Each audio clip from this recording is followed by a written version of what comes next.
சிவகங்கையில் நடைபெற்ற விவசாயிகள் குறைதீர் கூட்டத்தில் முன் வரிசையில் அமர்ந்திருப்பவர்களுக்கு மட்டும் பேச வாய்ப்பளிப்பதாக புகார் எழுந்ததால் கோபமடைந்த ஆட்சியர் வரிசையாக தான் அனைவருக்கும் வாய்ப்பளிக்க முடியும் என தெரிவித்ததால் வாக்குவாதம் ஏற்பட்டது.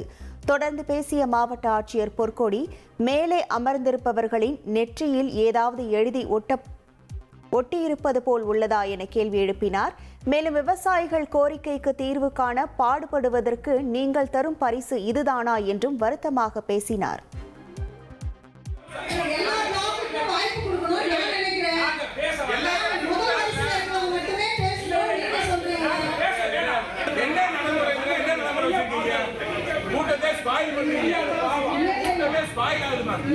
நான் இவ்வளவு கஷ்டப்பட்டு இந்த கூட்டத்துல சரியில்லை, கூட்டம் ஸ்பாயில் ஆகும். ஒவ்வொரு முறையும் எல்லாருமே இந்த மாதிரி சொல்றீங்க, எனக்கு ரொம்ப வருத்தமா இருக்கு. கஷ்டப்பட்டு எல்லாரையும் கூப்பிட்டு வச்சு நான் பேசும்போது கூட்டம் ஸ்பாயில் ஆகுதுன்னு எப்படி நீங்க சொல்லலாம்?